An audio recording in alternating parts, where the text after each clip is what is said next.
Hello everyone, good morning. मी आहे नम्रता आणि मी आज माझा फर्स्ट ब्लॉग चालू करत आहे. आम्ही चाललो आहोत फिरायला, चाललो आहोत महाबळेश्वरला आणि ही आहे आमची फॅमिली ट्रिप. सो आम्ही काय काय मजा करतो आणि आमच्याबरोबर कोण कोण आहे ते तुम्हाला कळेलच. So you all people stay tune with us.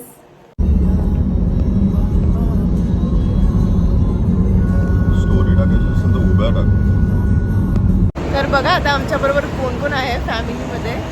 हे आहेत बाबा, सासरे, स्वप्नेश आणि हा आहे आमचं छोटंसं पिल्लू. इथे आहेत माझ्या आई आणि सासू आई. चला तर आता आम्ही बघूया काय काय मजा करतो. आम्ही जस्ट आता निघालो आहोत आणि बघूया मग कुठे थांबतो, काय करतो ते.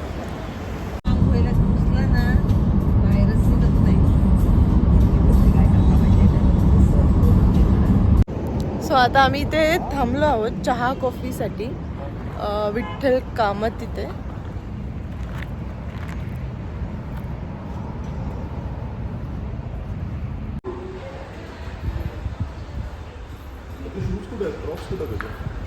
माहित ना.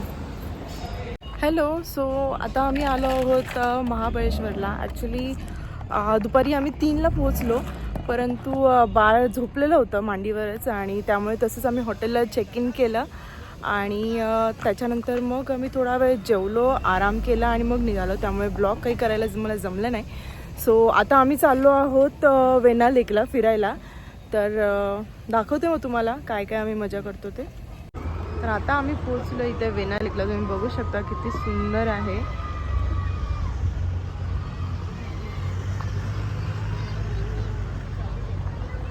इथे बोटिंग करण्यासाठी सुद्धा ऑप्शन्स आहेत. तर आता आम्ही जातोय बोटिंगसाठी.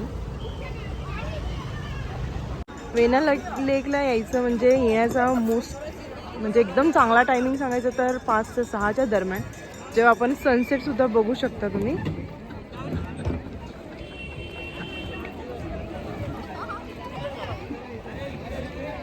आता आम्ही इथे बोटिंग करणार आहोत वेना लेकला आणि स्वप्नेश गेला तिकडे तिकीट काढायला, लाईनमध्ये आहे. ते तिकीट मिळाले की मग आम्ही पण जाऊ. आम्ही पॅडल बोट नाही पण सेकंडवाली बोट आम्ही सिलेक्ट केली आहे. इथे महाबळेश्वरला भरपूर थंडी आहे. म्हणजे ऑफकोर्स डिसेंबर महिना आहे त्याच्यामुळे थंडी भरपूर आहे आणि गर्दीही भरपूर आहे. एवढ्या थंडीत सुद्धा लोक इथे येतात. आणि सांगायचं झालं तर आम्ही निघालो मुंबईवरून महाबळेश्वरला बाय रोड आलो आणि त्यानंतर आम्ही बुकिंग केलं होतं थ्रू booking.com. सो आम्ही हिल व्ह्यू रिसॉर्ट म्हणून आहे तिथे आम्ही स्टे केला आहे. That is for 2 days. बाबा कसं वाटतंय? मला वाटतं मस्त होईल. आई तुम्हाला कसं वाटतंय? एकदम मला काय वाटतंय? मी पण फर्स्ट टाइम मध्ये. अली बाबा ह्याला काय वाटतंय? रियांश काय चाललंय? रियांश. वल्ली ते ए रियांश, अशा आपण एक न्यायचे का? आई तुला कसं वाटतंय? खूप दिवसाचं स्वप्न आज पूर्ण झालं.